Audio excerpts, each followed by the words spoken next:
ഇന്നത്തെ കാലത്ത് കുട്ടികളെ സംബന്ധിച്ചിടത്തോളം ഒരു കോഴ്സോ അല്ലെങ്കിൽ ഒരു സ്ഥാപനമോ സെലക്ട് ചെയ്യാൻ പോകുമ്പോൾ ആദ്യം കുട്ടികൾ ചോദിക്കുന്ന ഒരു സംഭവം അവർക്ക് പറ്റിയ വൈബ് ഉണ്ടോ എന്നുള്ളതാണ്. ഈ വൈബ് എന്നൊക്കെ പറഞ്ഞ ന്യൂജൻ വേർഡാണ്. പക്ഷേ ഈ വൈബിനനുസരിച്ചാണ് ഇപ്പോൾ കുട്ടികൾ പല കോഴ്സുകളും പല സ്ഥാപനങ്ങളും സെലക്ട് ചെയ്യുന്നത്. ആക്ച്വലി നമ്മളൊരു കോഴ്സ് സെലക്ട് ചെയ്യാൻ പോവുകയാണെങ്കിൽ, ഒരു ഹയർ സ്റ്റഡീസിന് ചിന്തിക്കുകയാണെങ്കിൽ, ആ കോഴ്സ് പഠിച്ചതുകൊണ്ട് അതിൽ എന്താണ് കുട്ടിക്ക് പഠിക്കാനുള്ളത്, അതെങ്ങനെ പഠിച്ചു കഴിഞ്ഞാൽ നമ്മുടെ ജീവിതത്തിൽ അപ്ലൈ ചെയ്യാം, ജോലിയിൽ എങ്ങനെ ഉപയോഗിക്കാം, അല്ലെങ്കിൽ സ്വന്തമായിട്ട് ബിസിനസ് ചെയ്യാനുള്ള എന്തെങ്കിലും പോസിബിലിറ്റി ഉണ്ടോ എന്നുള്ള കാര്യങ്ങളൊന്നും ചെക്ക് ചെയ്യാതെ വെറും വൈബിന്റെ പുറകെയും താൽക്കാലിക സുഖങ്ങളുടെ പുറകെയും പോകുന്ന ഒരു പ്രവണത കൂടുതലായിട്ട് കണ്ടുവരുന്നുണ്ട് ഈ ഒരു കാലഘട്ടത്തിൽ. അപ്പൊ ഇതിൽ നിന്ന് മാറി നടന്ന് കൃത്യമായിട്ട് ഫോക്കസ് ചെയ്ത് പോകുന്ന ആൾക്കാരെ സംബന്ധിച്ചിടത്തോളം കോഴ്സുകൾ പഠിച്ചാൽ അവരുദ്ദേശിക്കുന്ന ജോലി അല്ലെങ്കിൽ ഒരു വരുമാന മാർഗം ഉണ്ടാക്കാൻ വേണ്ടി പറ്റും. പല കുട്ടികളും നമ്മുടെ നാട്ടിൽ പറയുന്നത് തൊഴിലില്ലായ്മയെ കുറിച്ചാണ്. തൊഴിലില്ലായ്മ വരുന്നത് എന്തുകൊണ്ടാണെന്ന് വെച്ച് കഴിഞ്ഞാൽ ഈ പഠിക്കാൻ പോകുമ്പോൾ വൈബിന്റെ പുറകെ പോകും, പഠിച്ച കാര്യങ്ങളൊന്നും ഓർമ്മയുണ്ടാവില്ല, പഠിച്ച കാര്യങ്ങൾ എവിടെയും ഉപയോഗിക്കാൻ പറ്റൂല.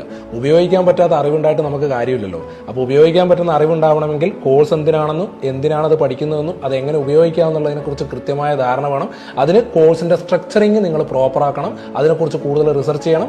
എന്തെങ്കിലും ഡൗട്ട് ഉണ്ടെങ്കിൽ അതിന്റെ ഒഫീഷ്യൽ വെബ്സൈറ്റിൽ പോയിട്ട് കാര്യങ്ങൾ അന്വേഷിച്ചിട്ട് വേണം നിങ്ങൾ എന്ത് ചെയ്യാൻ, ഒരു കോഴ്സ് ചൂസ് ചെയ്യാൻ.